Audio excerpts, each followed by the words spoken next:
nuestro gran privilegio en esta mañana regresar en el estudio de la palabra de Dios a Primera de Tesalonicenses capítulo 5.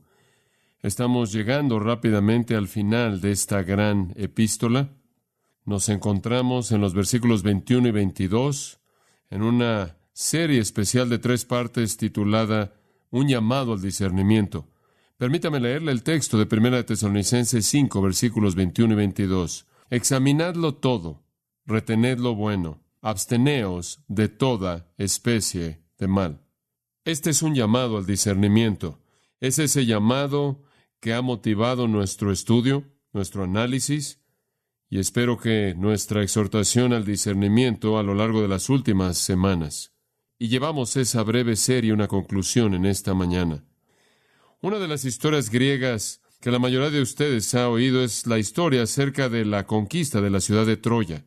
Los griegos, como usted recordará, sitiaron la ciudad de Troya durante más de 10 años. No podían capturarla. En su exasperación, un hombre llamado Ulises decidió construir un caballo de madera grande y lo dejó fuera de las paredes de la ciudad, supuestamente como un regalo para los troyanos inconquistables. Y después los griegos se fueron, viajando en sus barcos en una derrota aparente, dejando este caballo como un regalo. Los troyanos, curiosos y orgullosos, se sintieron con la suficiente confianza como para meter el caballo dentro de los muros, aunque un sacerdote llamado Laucún les advirtió que no lo hicieran. Él dijo: temo a los griegos aun cuando traen regalos. Esa noche los soldados griegos salieron del caballo, abrieron las puertas de la ciudad desde adentro y dejaron que el resto de las fuerzas griegas entraran a Troya. Los griegos masacraron a la población de Troya, saquearon a la ciudad y la incendiaron. A lo largo de la historia, desde ese entonces, el caballo troyano ha sido el símbolo de infiltración y engaño. Y a lo largo de su historia de 2000 años, la Iglesia ha recibido a muchos caballos troyanos, enemigos disfrazados como regalos. Los romanos, como usted recordará, eran politeístas. Tenían un dios para la casa, tenían un dios para las compras, tenían un dios para las ventas, tenían un dios para protegerlos en un viaje. Tenían todos estos dioses. Bueno, una vez que el cristianismo fue afirmado como la religión del Imperio Romano, fue necesario deshacerse de todo esto de alguna manera. Pero en lugar de adoptar una postura fuerte en contra de la idolatría y una superstición como esa, la Iglesia simplemente asignó esas responsabilidades que una vez le pertenecían a las deidades romanas a santos muertos. Por ejemplo, en lugar de un dios que lo protegiera en los viajes, San Cristóbal adoptó esa responsabilidad. Y usted tenía la mezcla de la idolatría supersticiosa pagana romana con el cristianismo. En violación de las Escrituras, la gente entonces comenzó no a orar a un dios romano, sino a orar a un santo muerto, dependiendo en el tipo de petición que era traída. El caballo troyano de la religión romana recibió la autorización de permanecer adentro de las paredes, por así decirlo, del cristianismo. Infiltró y destruyó a la fe cristiana. En el siglo XVIII, el racionalismo llegó a Europa. Durante el tiempo del racionalismo, el cual es también conocido como el alumbramiento, saliendo de la Edad Oscura, el hombre creía que él podía resolver todos los problemas con su propia mente. Él comenzó a adorar su mente, él estaba asombrado de su mente, él pensó que tenía la capacidad mental de entender todo y resolver todos los problemas. Dios, se creía, no interfería en los asuntos de los hombres cuando los hombres eran inteligentes a un nivel tan supremo como para poder enfrentar sus propios asuntos.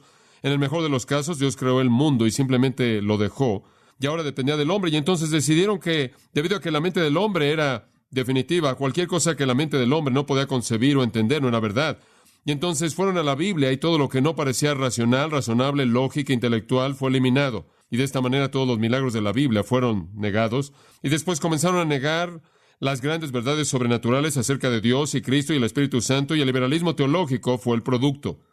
Lo que sucedió es que la Iglesia le abrió las puertas y metió al caballo troyano del racionalismo, el intelectualismo y el alumbramiento, y salieron y abrieron las puertas, y el lugar fue inundado hasta que la Iglesia perdió su fe de manera total y el protestantismo europeo se volvió liberal y muerto. Hoy, la Iglesia todavía está abriendo las puertas y metiendo a más caballos troyanos llenos de enemigos engañosos y devastadores, y el mundo está metiéndose a la Iglesia en muchas maneras. Podremos mencionar la erosión de valores morales, la aceptación de la desintegración de la familia y el divorcio como algo normal, la búsqueda egoísta del dinero y el estatus, inclusive ahora tiene un evangelio identificado con esto, el evangelio de la prosperidad.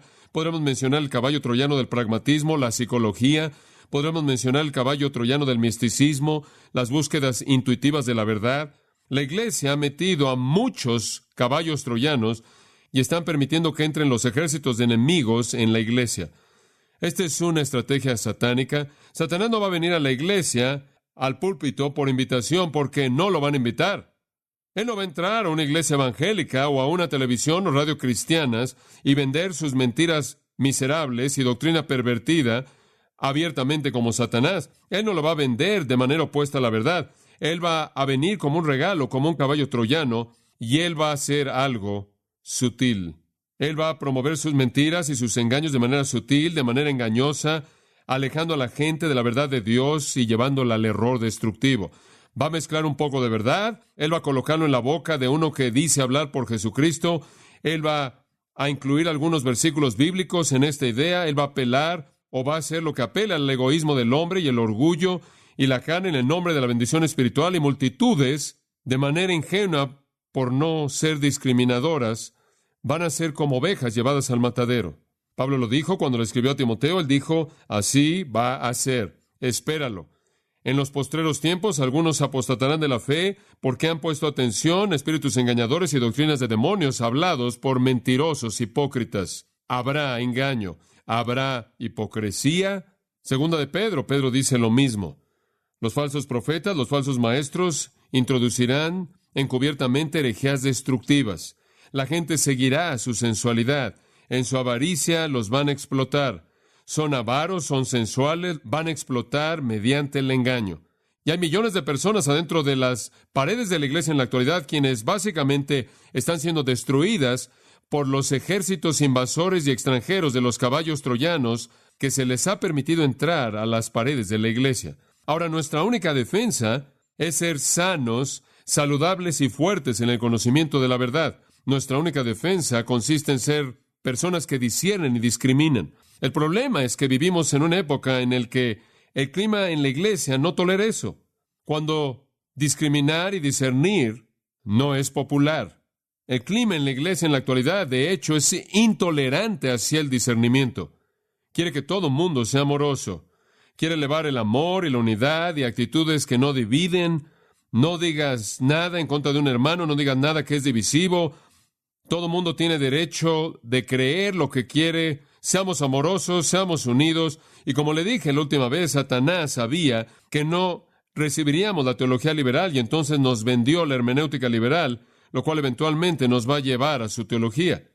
En lugar de interpretar la Biblia en base a un entendimiento histórico, gramático, contextual del texto, estamos desarrollando una tolerancia para toda postura en el nombre del amor y la unidad y un espíritu que no divide. Eso es veneno mortal para la verdad. Si usted se esfuerza por nombrar nombres o trazar líneas o decir esto es verdad y eso es falso, y usted discrimina y discierne, algunos inclusive lo va a atacar a usted. Y normalmente con lo que atacan es con un pasaje de las Escrituras que dice, no toquéis a mis ungidos y no dañéis a mis profetas. ¿Ha oído eso? Primero de Crónicas 16 y el Salmo 105, ambos capítulos incluyen un versículo que dice eso. No toquéis a mis ungidos y no dañéis a mis profetas. Y usted necesita saber que un entendimiento apropiado de eso no significa lo que la gente dice que significa como está siendo usado en la actualidad. Tocar significa herida física en el hebreo. Dañar de manera corporal. Ungido tiene que ver con los reyes. Lo que él está diciendo es no maten al rey. No dañen corporalmente al rey. La segunda parte del versículo, no dañen a mis profetas. La palabra dañar significa daño físico de nuevo. Herida física. Mis profetas son aquellos que hablan mi palabra. Un verdadero profeta quien estaba bien cuando hizo una predicción 100% de las ocasiones que lo hacía. No dañen físicamente un verdadero profeta y no dañen físicamente un rey. Eso está muy lejos de valer la teología de un hereje, quien no es un verdadero profeta ni un rey. El ser suave en contra de los falsos maestros ha dañado el manantial de la iglesia. Ahora, quiero ser muy franco con usted y ayudarle a entender esto. Hay una tolerancia en la actualidad para todo tipo de aberración en la iglesia y por lo tanto está llena de caballos troyanos, permitiendo que los ejércitos invasores entren y confundan y destruyan. Siempre he creído y continúo hasta el día de hoy creyendo que ningún hombre ha dañado más la moralidad de Estados Unidos que Phil Donahue. Eso, más allá de cualquier otra persona, ese hombre realmente ha sido el promotor primordial en la desintegración de la moralidad estadounidense. Dice usted, ¿por qué? No es necesariamente debido a sus posturas. Es muy difícil descubrir lo que él realmente cree acerca de algo. No es porque él expresa sus posturas, es porque él le da plataforma a toda aberración. En su programa de televisión, desde su comienzo, ha promovido, le ha dado plataforma a toda aberración, desviación, perversión que esta cultura jamás ha inventado. Y lo que él ha hecho, en lugar de presentarlos como una aberración o perversión, las ha reducido a nada más que una curiosidad. Simplemente una curiosidad nueva. Y entonces elimina el shock y el trauma de la perversión, la reduce a algo de lo que se ríe la gente, algo que no tiene más consecuencia que un grupo de amas de casa que entran en el estudio y bromean con sus bromas torpes. Al discutir esta perversión es reducido a algo trivial. Entonces la moralidad es trivial y la aberración es trivial. No es nada más que una curiosidad y debe ser aceptada y entendida, y simplemente hay personas que son así. No es simpático, no es raro, no es extraño, pero nunca está mal, nunca. Bueno, si usted transfiere eso al mundo cristiano, será muy franco con usted al decirle que alguien como Paul Crouch y Jan en la red llamada TBN es a la iglesia lo que Phil Donahue es al mundo. Han creado un ambiente en la televisión que le da plataforma a toda aberración teológica existente. Y usted puede ver y observar todo desde lo bueno y lo justo a lo peor de lo que está allá afuera, pero nunca emiten un juicio de valor acerca de algo, nunca. Pero lo que ha sucedido es que la plataforma se ha producido, se ha creado para toda aberración teológica de una manera que no juzga nada, que literalmente ha suavizado la capacidad de la iglesia de discernir. Todo es tolerado, todo es aceptado, todo punto de vista está bien, el deseo de toda persona está bien, siempre y cuando no digamos nada negativo acerca de nadie más. Mantenemos el espíritu de amor y unidad en Cristo, lo cual, como dije hace un momento, es la hermenéutica liberal, y así es como terminaron con el rechazo de la Trinidad, la deidad de Cristo, la deidad del Espíritu Santo y el resto de las cosas que niegan. La iglesia en la actualidad está llena de error y confusión, y esa es la razón por la que es tan esencial que nosotros ejerzamos discernimiento, mientras que al mismo tiempo quizás no sea popular. Obedeceremos lo que dice el versículo 21. Examinadlo todo. Todo lo que encontremos bueno, nos vamos a aferrar a ello, y lo que esté mal en cualquier forma, vamos a rechazarlo. A pesar de toda la mortalidad de estos caballos troyanos, la iglesia continúa metiéndolos dentro de sus muros, de sus paredes. Entonces estamos tratando de ayudarle a pensar un poco acerca de este asunto del discernimiento. Ahora estamos respondiendo algunas preguntas. ¿Recuerda usted la pregunta número 1? ¿Por qué hay una falta de discernimiento? Esa fue nuestra primera pregunta y ya le di la respuesta a eso. Lo voy a repasar brevemente. ¿Por qué hay una falta de discernimiento? Le di estas razones. Número 1, un debilitamiento de la claridad y convicción doctrinales. Un debilitamiento de la claridad y convicción doctrinales. Explicamos esto a detalle. La doctrina no es considerada como algo amoroso y la doctrina no es considerada relevante. En segundo lugar, no ser antitéticos. No estar dispuestos a ser blanco y negro, absolutos. Estamos metidos en el relativismo. No decir, bueno, aquí hay una tesis, ofrezco una antítesis que dice eso está mal. El cristianismo relevante ahora es relativo, es subjetivo, es experimental. Cualquier cristiano que discierne puede ver esto.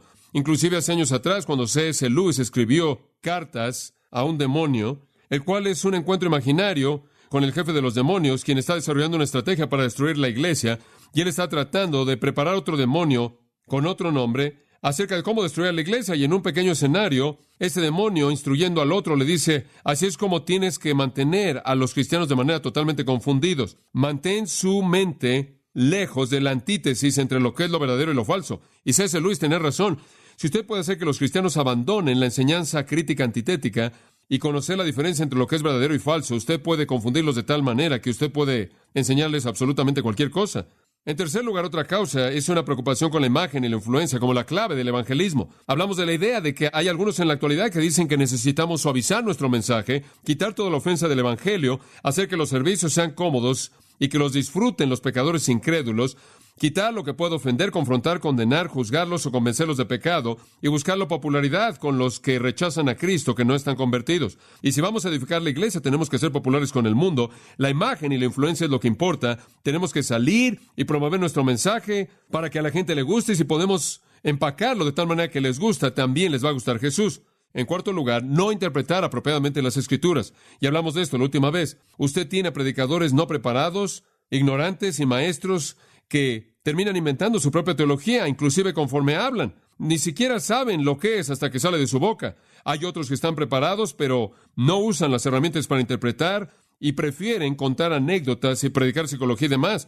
Y tiene a otros que son demasiado flojos como para trabajar de manera diligente, como para aplicar esas capacidades para usar bien la palabra de verdad. Y entonces tiene ustedes algunos que creen la verdad que simplemente emana de manera subjetiva. Y entonces realmente usted ha rebajado la importancia de la interpretación, del proceso de interpretación de las Escrituras. Y la iglesia es débil en su capacidad de interpretar la Biblia de manera apropiada.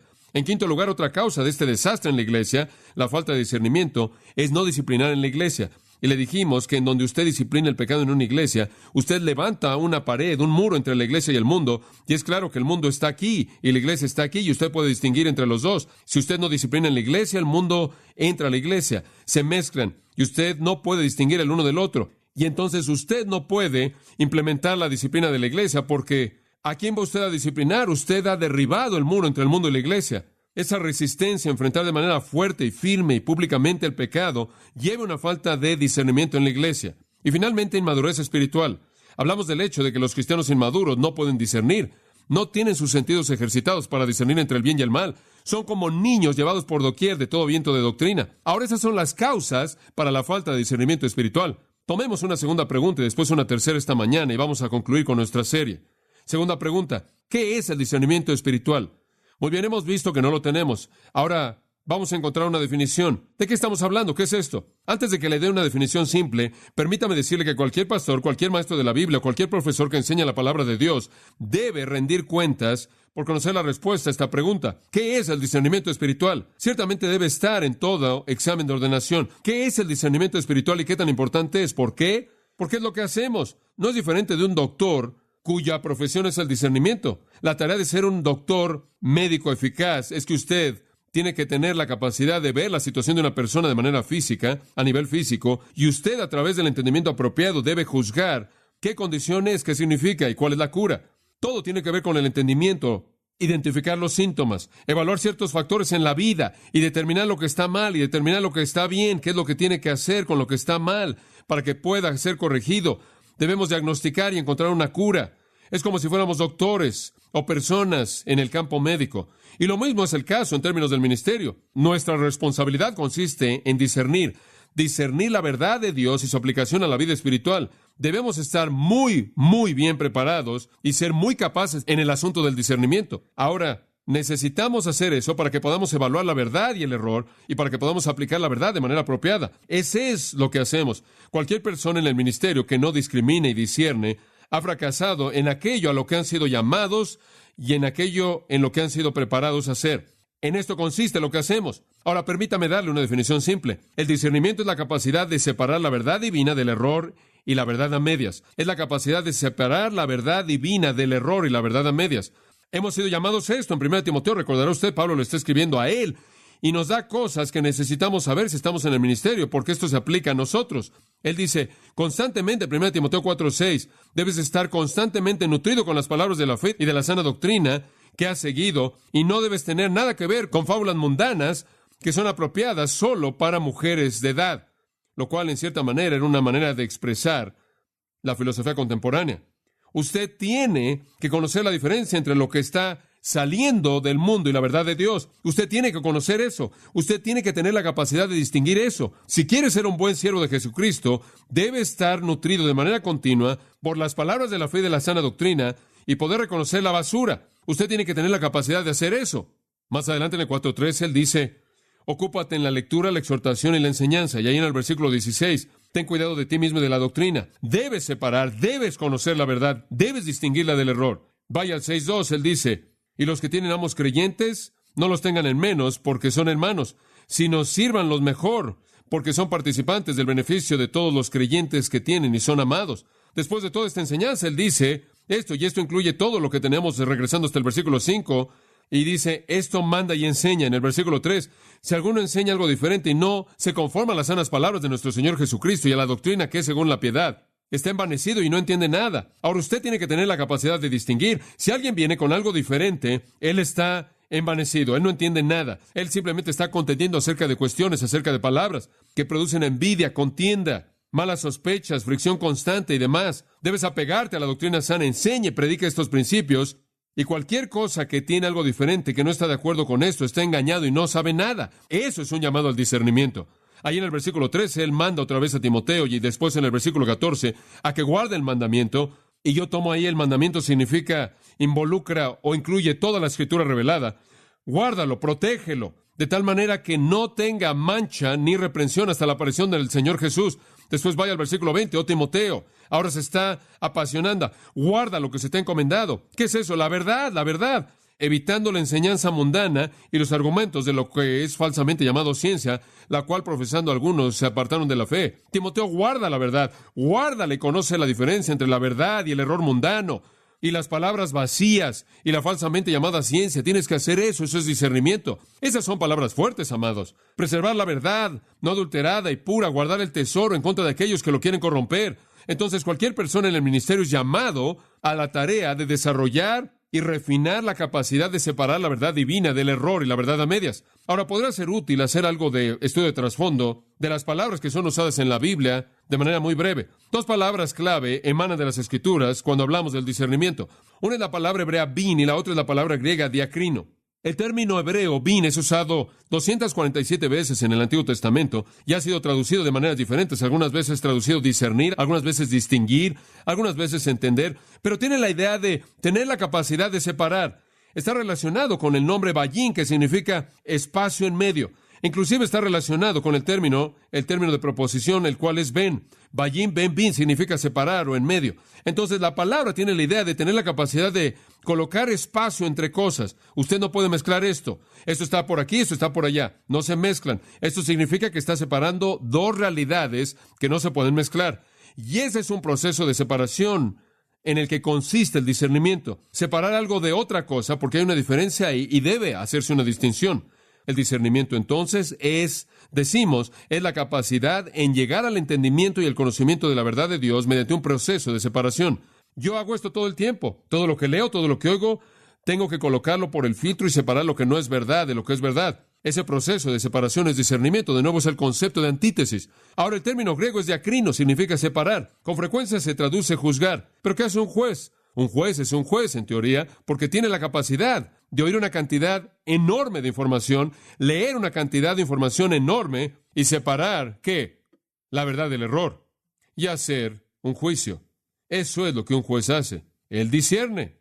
De nuevo, la palabra diacrino tiene la idea de separar de tal manera que alguien pueda emitir un juicio o una decisión. Entonces, el discernimiento espiritual es la capacidad de separar la persona de Dios, la obra de Dios, la voluntad de Dios, la verdad de Dios, de todo lo demás que quiere infiltrarse en ello. Es la capacidad de conocer esa voluntad de Dios que es buena, agradable y perfecta, de la que Pablo habló en Romanos 12:2, lo cual es mediante la renovación de su mente. Es esa capacidad de la cual el apóstol Pablo escribió en Colosenses 1:9, cuando dijo, quiero que estén llenos del conocimiento de su voluntad, en toda sabiduría y entendimiento espiritual, para que puedan andar de una manera digna. Quiero que conozcan la voluntad de Dios, que disciernan la verdad de todo. Esa es la clave. Emitir un juicio, hacer una separación, hacer una distinción. Entonces, como cristianos, somos llamados al discernimiento. Y cuando dice examinadlo todo, es separar el error de la verdad. ¿Por qué? Porque Dios ha dado verdad. Él quiere que sea protegida y sea transmitida a la siguiente generación, pero Satanás no solo quiere destruir la verdad, sino que quiere infiltrar la verdad ¿con qué? Con error. Meter a los caballos troyanos para que las puertas puedan ser abiertas y todo el enemigo pueda entrar corriendo dentro de las paredes de la iglesia y tenga usted caos absoluto. Ahora eso nos lleva a la última pregunta, y quizás la más importante, y esa es ¿cómo puedo convertirme en una persona que discierne? Espero que usted esté motivado a ser una persona que discierne. La pregunta es ¿cómo se convierte en una? Le voy a dar algunos pasos simples. Paso 1. Deseo. Deseo. Comienza ahí. Comienza ahí. Si usted no tiene deseo de discernir, créame, usted no lo será.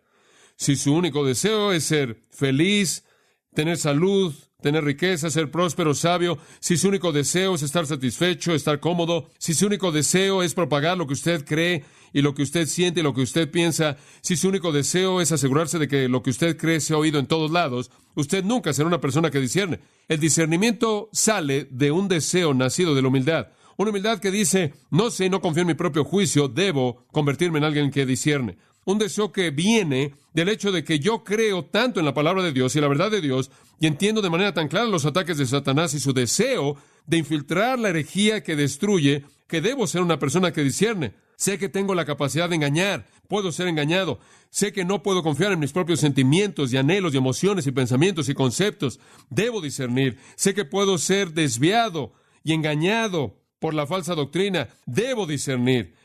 Sé que puedo controlar mi teología por mi deseo egoísta. Debo discernir. Y cuando a partir de la humildad de su propia ineptitud y el reconocimiento de su propia debilidad, usted dice, anhelo discernir, usted está en el camino. Ese es el paso 1. Proverbios 2, permítame leérselo, Proverbios 2:3. Si clamares a la inteligencia y elevares tu voz al entendimiento, si como la plata la buscares y la escudriñares como a tesoros escondidos, entonces discernirás, entonces lo obtendrás. Y usted podrá discernir lo que verdaderamente es el temor del Señor y el conocimiento de Dios, cuando usted lo quiere, cuando lo desea, cuando tiene hambre por ello. Esto motiva todo. En algún punto a lo largo del proceso, obtuve ese deseo. No conozco todos los componentes, pero en algún punto a lo largo del proceso, me vi motivado por conocer la verdad de Dios. Y yo hasta el día de hoy no estoy satisfecho con algo que simplemente surge. Todo lo que leo, lo analizo, y atravieso por este proceso de separación en mi mente. Y usted ve cualquier libro. Si usted viera en mi biblioteca que he leído, vería pequeñas cosas en el margen que dice, eso es verdad, o signo de interrogación, ¿de dónde salió esto? Esto no es preciso. Líneas rojas, tachando algo. Leo así, pienso así, porque tengo tanto deseo por conocer la verdad. He tenido ese conocimiento implantándose de manera directa a sí mismo en mi vida y afectando cómo vivo, e implantándose a sí misma de manera directa en las vidas de toda persona que me oye y afecta cómo viven. Entonces, es una responsabilidad inmensamente grande. Tengo un alto concepto de las Escrituras, tengo un deber de trazarla de manera correcta, interpretarla de manera correcta, y entonces tengo el deseo de discernir. Y de nuevo, eso nace de la humildad que dice, no puedo conocer esto por mí mismo, no tengo todas las respuestas en mí, pero sé que Dios quiere que conozca su verdad y sé que Él quiere que interprete correctamente su palabra. Y sé que Él quiere que yo discierna y entonces voy a buscar eso. En segundo lugar, oración. Aquí está el equilibrio de dependencia en el Señor, claro, para el proceso. Usted puede tener todo el deseo en el mundo, pero usted tiene que depender de Él. Hay una ilustración de esto allá atrás en 1 de Reyes, capítulo 3. En 1 de Reyes 3:9. Salomón oró a Dios y Él dice, entonces da a tu siervo un corazón que entienda para juzgar a tu pueblo, para discernir entre el bien y el mal. Salomón dice, quiero discernimiento. Qué gran petición. Porque de otra manera Él dice, no podría cumplir con ese trabajo. Tengo que tener discernimiento. Y el versículo 10 dice, agradó a los ojos de Jehová que Salomón hubiera pedido esto. Dios bendijo la petición por discernimiento. Y Dios le dijo, debido a que has pedido esto, discernimiento, la capacidad de separar entre lo que está bien y lo que está mal, lo que es correcto y lo que es incorrecto, y no has pedido para ti mismo, hombre. Aquí está el problema básico. La gente que busca discernimiento está dispuesta a salirse de sí mismos. En la actualidad, el cristianismo cultiva un egoísmo tan grande que la gente realmente no está interesada en discernir. Lo único que le interesa es obtener lo que necesitan. Él dice, ¿no has hecho eso? ¿Has tenido la oportunidad de pedir lo que quisieras? ¿Pudiste haberte metido ahí en el grupo de nombrar y reclamarlo, y el grupo de la fe, y el grupo de la prosperidad, y el grupo de la larga vida? ¿Podrías haber pedido riquezas para ti mismo? Y ciertamente esto existe en la actualidad. Tiene usted ese grupo. Y pudiste haber pedido la vida de tus enemigos. Pudiste haber estado entre los que buscan la venganza, pero no fue así. No pediste nada para ti mismo, pero pediste discernimiento, entender la justicia. Y aquí, he hecho conforme a tus palabras, te he dado un corazón sabio que discierne, de tal manera que no ha habido alguien como tú, ni habrá alguien como tú. Hombre, esto es realmente una ilustración de Santiago 1:5. Si alguno no tiene sabiduría, ¿qué? Pídala a Dios, que da a todos abundantemente y sin reproche. El equilibrio claro en términos de deseo es la oración. Puedo desear el discernimiento, pero debo depender en el Señor para el proceso de volverme alguien que discierne, como Salomón, la oración. Le ruego a Dios para que me haga alguien que discierne. Le ruego a Dios para que me enseñe el discernimiento, que me concede eso. En tercer lugar, en esta pequeña serie de pasos para volverte en alguien que discierne, un deseo, 2 es oración continua, presentar esto delante del Señor, y eso también refleja su humildad, porque reconoce que usted no tiene lo que necesita, pero Él sí. En tercer lugar, aprenda de los dotados. Aprenda de los dotados. Usted va a descubrir en su vida y en la iglesia que hay personas que tienen la capacidad de discernir. De hecho, es bastante interesante ver 1 Corintios capítulo 12 en la lista de dones espirituales que es dada en ese capítulo. En 1 Corintios 12:10 menciona el don o la capacidad de discernimiento de espíritus. El discernimiento de espíritus. Ahora, esto es bastante interesante porque las Escrituras realmente no dicen nada acerca de esto. Dice en 1 Juan 4:1, amados, no creed a todo espíritu, sino probad los espíritus para ver si son de Dios. Entonces sabemos que a principios de la iglesia los demonios y Satanás venían y estaban tratando de infiltrar a la iglesia con sus mentiras. Y era importante que la iglesia discerniera entre los verdaderos voceros de Dios y algún demonio. Ahora recuerde, todavía no tenían el texto de las Escrituras completo en sus manos. Todavía estaba siendo escrito. Entonces no tenían una revelación completa a la que pudieran referirse y probar todo a la luz de ella. Entonces, ¿cómo sabían a quién creer? ¿Cómo sabían quién realmente hablaba en nombre de Dios? Bueno, había algunos en la iglesia que tenían la capacidad de discernir eso. Podría ser que inclusive funcionaba de una manera muy espiritual, no solo de manera terrenal, sino de una manera muy sobrenatural, que Dios de hecho les daba la capacidad de saber que este era un espíritu demoníaco. Pudieron haber tenido esa capacidad. Porque sabemos, por ejemplo, recuerda usted en Hechos 16, que una mujer vino a donde Pablo y Silas estaban, y esta mujer dijo de Pablo y Silas esas palabras tan conocidas: estos hombres son siervos del Altísimo, quienes os anuncian el camino de la salvación. Ahora, ¿fue eso verdad? Absolutamente verdadero. Pablo y Silas eran siervos del Dios Altísimo y estaban anunciándonos el camino de salvación. Eso era absolutamente verdad. Pero Pablo sabía que eso venía de un espíritu demoníaco que estaba viviendo en esa niña. Y se acuerda usted, después de escucharlo por un tiempo, él expulsó al demonio porque él conocía la sutileza de ese espíritu demoníaco que estaba hablando la verdad, de tal manera que la gente creería a esta niña. Y una vez que la creyeran como alguien que hablaba la verdad, creyendo que ella estaba hablando la verdad de Dios, entonces ella les hablaría mentiras y ellos las recibirían de manera ingenua. Entonces era necesario que Pablo, por la gracia de Dios, tuviera el discernimiento para saber lo que realmente estaba pasando. En la primera generación de la iglesia, entonces, tanto para discernir la verdad del error y un espíritu verdadero de un espíritu falso, aparentemente Dios dio a algunos la capacidad de discernir. Ellos eran la policía, la guardia, el centinela de la iglesia. Ahora, la pregunta que surge es, ¿acaso este don todavía existe o fue solo para ese entonces? Bueno, no hay nada en las Escrituras que indiquen que ha cesado de existir. No hay nada en absoluto que se dice de esto. No tenemos razón de asumir entonces que ha cesado. Yo me siento cómodo en decir que no tengo problema dejando que el don continúe existiendo en la iglesia, adoptando una manera diferente de operación que funcione de una manera diferente. En la actualidad todavía puede ser usado en las vidas de algunas personas para proteger a la iglesia del error. Hay algunas personas en la iglesia a quienes Dios simplemente da la capacidad de discernir. Están capacitados para guiar a la iglesia en distinguir la verdad del error. Inclusive podríamos llamarlos teólogos, podríamos llamarlos eruditos bíblicos en general. Esas personas que vienen, que pueden pensar de manera crítica y analítica y cuidadosa, y con cuidado inclusive históricamente, y saben de dónde ha salido el error, y que pueden decir, aquí hay un entendimiento apropiado de esto, y se vuelven los policías de la iglesia. Los colocamos en seminarios y enviamos a jóvenes a que aprendan de ellos. ¿Por qué? Para que aprendan a discernir, al aprender cómo estos hombres disciernen.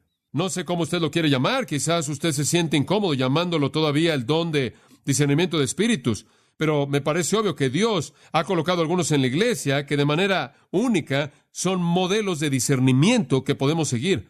Leo libros cuando hay algún asunto que quiero enfrentar. Hay ciertos autores que sé que han escrito en esa área y quiero saber lo que dicen porque me ayudan a entender lo que está pasando por la claridad con la que pueden discernir ciertas áreas de verdad. Los falsos profetas están en todos lados en la actualidad, en todo lugar. Caballos troyanos están siendo metidos en la iglesia diariamente.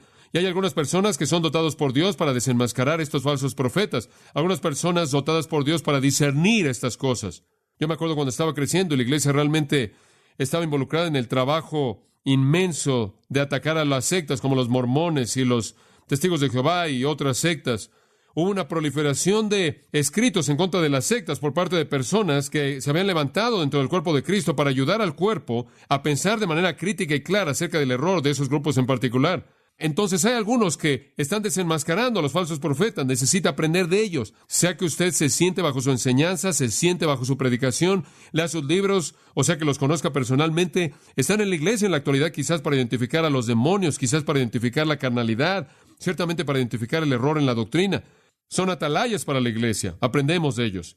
En cuarto lugar, el siguiente paso comienza con el deseo, pasa a la oración, aprende de aquellos que tienen el discernimiento y están dotados en esa área. En cuarto lugar, sigue el patrón de los maduros. Manténgase en el patrón de los maduros. Manténgase en ese camino. Los cristianos maduros pueden discernir. Tienen sus sentidos ejercitados para discernir el bien y el mal, dice en Hebreos 5. La gente madura tiene discernimiento. Eso es lo que Hebreos 5 está diciendo. Efesios 4. No sea como niño que es arrojado por doquier de todo viento de doctrina sin discernir. Los niños no disciernen. De hecho, es un gran desafío, ¿no es cierto?, criar a un niño que discierne. Toma años. Y usted continuamente lo hace, inclusive cuando sus hijos ya llegan a ser adolescentes, todavía está tratando de enseñarles. Espera un momento. ¿Me estás diciendo eso? Pensemos en eso. ¿Entiendes en qué consiste eso? No. Bueno, permíteme ayudarte. Permíteme ayudarte a discernir eso. Eso es parte de crear un hijo, ¿no es cierto? Criar a un hijo sabio. Es un proceso. Lo mismo es espiritualmente. Usted no solo se acuesta una noche y dice, Señor, ayúdame a discernir, y se despierta en la mañana, ya discierno. No, es un proceso. Significa que usted sigue el camino de la madurez. ¿Cómo se vuelve usted maduro? Como niños recién nacidos, desead la leche espiritual no adulterada para que por ella crezcáis. 1 Pedro 2:2. Usted llega a ser maduro mediante la palabra. Y usted crece y llega a ser maduro a través de las pruebas. Y después de que hayáis padecido por un poco de tiempo, el Señor os perfeccione. Entonces hay un proceso. Sigue el camino de la madurez. Esté insatisfecho en dónde está usted. Busca el crecimiento. En quinto lugar, dependa del Espíritu Santo. Dependa del Espíritu Santo. Usted debe andar en el Espíritu. Usted debe ser lleno del Espíritu, porque el Espíritu es el que verdaderamente discierne. El Espíritu es el agente verdadero del discernimiento. Él es el que Jesús dijo en Juan 16:13, que os guiará a toda la verdad. Él lo va a llevar a toda la verdad. Esa es su función, esa es su tarea. Él es el agente verdadero del discernimiento. 1 Corintios 2:16 dice, el único que conoce la mente de Dios es el Espíritu de Dios. El único que conoce perfectamente la mente de Dios es el Espíritu de Dios. Usted tiene el Espíritu de Dios, por lo tanto tiene la mente de Cristo. ¡Qué afirmación! 1 Juan 2:20 y 27. Ustedes tienen una unción de Dios de tal manera que no necesitan que ningún hombre les enseñe. Esa unción es el Espíritu Santo. Depende del Espíritu de Dios. Conforme usted está lleno del Espíritu, conforme usted camina en el Espíritu, es obediente a Dios, enfrentando el pecado en su vida, confesándolo, viviendo una vida pura y santa, cediendo al control del Espíritu de Dios a través de la palabra de Dios. El Espíritu de Dios lo va a hacer una persona que discierne. Después, en último lugar, y sobre cualquier otra cosa, lo más importante, estudio diligente de las Escrituras. Estudio diligente de las Escrituras. Usted no se va a volver una persona que discierna sin importar lo mucho que lo desee, sin importar lo mucho que ore al respecto, sin importar qué tan fielmente siga el liderazgo de una persona que discierne. Usted no se va a volver alguien que discierne sin importar qué tan maduro usted quiera ser.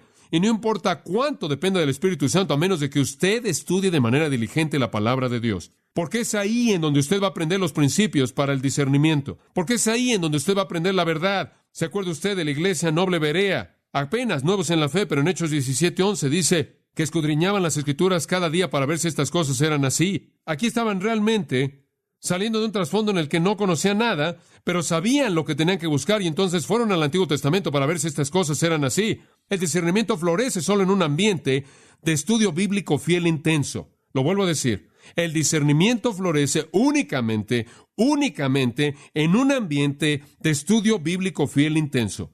Esa es la razón por la que en Hechos 20, cuando Pablo estaba tan preocupado por los ancianos efesios, él dice, porque yo sé que después de mi partida, lobos perversos van a tratar de destrozarlos. Los caballos troyanos van a venir, el enemigo va a infiltrarse. Ustedes van a creer algo de error. De vosotros mismos van a levantarse hombres perversos que los van a desviar. Van a tener caos doctrinal, confusión doctrinal aquí. Y entonces os encomiendo a la palabra de su gracia que tiene poder para sobreedificaros. La palabra. Observe conmigo 2 Timoteo 2:15, simplemente para tocar este versículo con referencia a su importancia. Ahora usted tiene que tener la capacidad de distinguir al final del versículo 15 entre la palabra de verdad y las especulaciones vacías, las palabras mundanas que llevan a la impiedad. Usted debe tener la capacidad de distinguir entre la palabra de verdad, como dijimos la última vez, y las cosas torpes, insensatas, que se inventan y dicen la resurrección ya sucedió. Y trastornan la fe de algunos. Usted tiene que tener la capacidad de distinguir entre la verdad y el error. Usted tiene que hacerlo. Y así es como lo hace. Procura con diligencia. Eso presenta un retrato de un trabajador que está dando su máximo esfuerzo y excelencia en su trabajo. Procura con diligencia presentarte a Dios aprobado. Eso significa literalmente estar al lado de Dios como digno de su compañía. Hombre, si voy a estar al lado de Dios y decir soy digno de tu compañía, Señor, porque tú y yo creemos lo mismo. Va a demandar mucho esfuerzo si voy a ser aprobado por Dios a ese nivel. Después él dice, como obrero, que no tiene que avergonzarse. La palabra avergonzarse es la palabra clave. Debe avergonzarse usted de la calidad baja de trabajo realizado en la palabra si es un esfuerzo deshonroso. Debe tener la capacidad de ponerse de pie al lado del Señor en su presencia y decir: Señor, prediqué exactamente lo que escribiste en la palabra. Fui fiel a ello. Lo busqué de manera diligente, lo estudié de manera diligente para que pudiera representarlo de manera fiel. ¿O quiere usted llegar a un punto en el que le diga a usted: estoy avergonzado de ti, estoy avergonzado de la manera equivocada en la que tú trataste mi verdad, estoy avergonzado de tu incapacidad de distinguir la verdad de las especulaciones mundanas, vacías, que llevan a la impiedad y se esparce como gangrena? Estoy avergonzado de tu incapacidad de identificar a los falsos líderes que se han desviado de la verdad y han trastornado la fe de otras personas. Estoy avergonzado por la manera en la que tú has manejado mi verdad. Escuche, si vamos a comunicar de manera apropiada la palabra de verdad, entonces tenemos que ser muy diligentes en el estudio de la palabra de Dios. No hay atajo para ello, no hay atajo. Es aquello que hace que el hombre de Dios sea perfecto, enteramente preparado para toda buena obra. Pablo dice más adelante. Entonces, si usted quiere discernir, demanda deseo, oración, ejemplo, madurez, el Espíritu Santo, estudio diligente, conocimiento de la palabra. ¿Y qué va a suceder? Ese tipo de enfoque, si dirigimos nuestro camino para seguir esos pasos, va a fortalecer la convicción doctrinal de la iglesia. Va a hacernos antitéticos, absolutos, no relativos. Nos va a llamar a la disciplina de la iglesia. Va a mantenernos alejados de las concesiones necias con el mundo. Va a hacernos buenos intérpretes de las Escrituras. Nos va a madurar, va a honrar a Dios y después seremos una iglesia que discierne. Permítame cerrar con Filipenses 1, un texto muy importante. Acompáñeme ahí. Filipenses 1:9. Y esto oro, que vuestro amor abunde aún más y más, deténgase ahí. No estamos en contra del amor, no queremos ser personas que no amen, no queremos ser personas no amorosas. Quiero que su amor abunde aún más y más. Quiero más y más amor hacia otros. Y Él está hablando de amor hacia otras personas. Él dice: quiero que su amor abunde. No quiero que se piense de ustedes como alguien que no es amoroso, que abunda aún más y más en ciencia y en todo conocimiento. ¿Ve eso? Usted no puede tener el amor como una hermenéutica. Usted no puede tener el amor como los principios de la interpretación.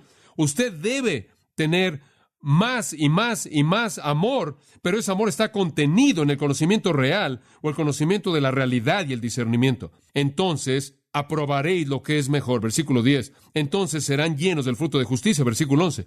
Ahora debemos ser amorosos, pero un amor que abunda en conocimiento real y en todo discernimiento, aprobando lo que es excelente, siendo llenos del fruto de justicia.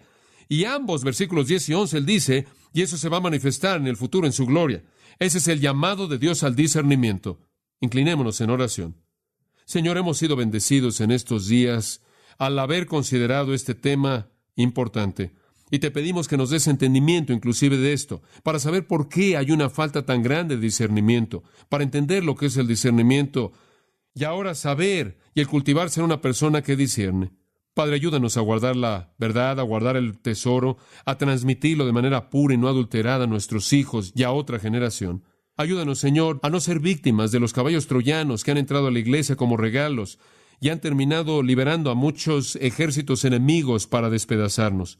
Ayúdanos a examinar todo a la luz de las Escrituras, a usarlas como la plomada, como Amós dijo, por la cual medimos la verdad. Ayúdanos a no avergonzarnos para que algún día estemos a tu lado y digamos: prediqué exactamente como tú quisiste que predicara, conforme a lo mejor de mi capacidad. Fui fiel en discernir. Concédenos esa capacidad para que podamos proteger la santidad y la justicia, la excelencia de tu nombre y tu iglesia por causa de Jesús. Amén. Usted ha escuchado a John MacArthur, maestro bíblico de Gracia a Vosotros. Para más información y acceso gratuito a todos los mensajes de John, así como una lista de libros incluyendo la Biblia de estudio, visite la página web en gracia.org. Gracia a Vosotros y el pastor John MacArthur se reservan toda protección y derecho de autor bajo la ley que esté vigente. La información de derecho de autor está disponible en gracia.org, que incluye instrucciones para limitar la duplicación de este archivo digital. Gracia a Vosotros es una organización sin fines de lucro, dedicada a desarrollar recursos desde las enseñanzas del pastor John MacArthur, las cuales ofrecen la verdad de las Escrituras. Por otra parte, su apoyo en oración y sus donaciones al ministerio nos ayudan a lograr este propósito para equipar a miles de personas de habla hispana. Si desea hacer una donación o ofrenda, puede hacerlo utilizando su tarjeta Visa, Mastercard, Discovery o American Express, ingresando a gracia.org Y si vive en Estados Unidos o Puerto Rico, también puede llamarnos al 1-866-5-GRACIA. Esto es 1-866-547-2242.